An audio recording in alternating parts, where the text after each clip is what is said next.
ಆತ್ಮೀಯ ವೀಕ್ಷಕರೇ, ಕರ್ನಾಟಕದ ಐತಿಹಾಸಿಕ ರಾಜಧಾನಿ ಎನಿಸಿದ ವಿಜಯಪುರ 10 ವರ್ಷದ ಹಿಂದೆ ವಿಜಾಪುರ ಎಂದು ತಪ್ಪಾಗಿ ಕರೆಯಲ್ಪಡುತ್ತಿತ್ತು.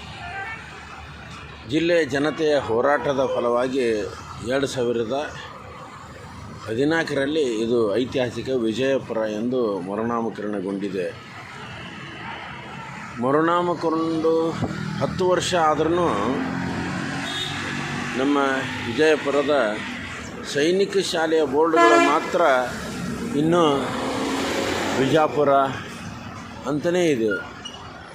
ಈಗಾಗಲೇ ಹೆಸರು ತಿದ್ದುಕೊಳ್ಳಿಕ್ಕೆ ಇಲ್ಲಿನ ಪ್ರಾಚಾರ್ಯರಿಗೆ ಮನವಿಯನ್ನು ಕೂಡ ನಾವು ಕೊಟ್ಟಿದ್ದೇವೆ.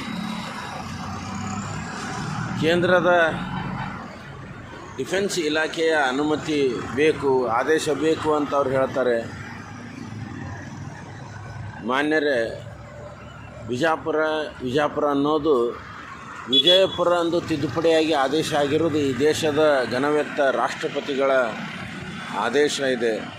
ರಾಷ್ಟ್ರಪತಿಗಳ ಆದೇಶ ಆದಮೇಲೆ ಇನ್ಯಾರ ಆದೇಶ ಬೇಕು? ಮಕ್ಕಳಿಗೆ ವಿದ್ಯೆಯನ್ನು ಕಲಿಸುವಂತಹ ಶಾಲೆಗಳೇ ತಿದ್ದುಕೊಳ್ಳದೆ ಹೋದರೆ ಹೇಗೆ ಅನ್ನೋದು ಜಿಲ್ಲೆಯ ಜನತೆಯ ಪ್ರಶ್ನೆ. ಇನ್ನಾದರೂ ನಮ್ಮ ಸೈನಿಕ ಶಾಲೆಯವರು ಈ ಹೆಸರನ್ನು ವಿಜಯಪುರ ಅಂತ ತಿದ್ದುಕೋತಾರೆ ಅಂತ ಅನ್ನೋದು ನಮ್ಮೆಲ್ಲರ ಆಶೆ.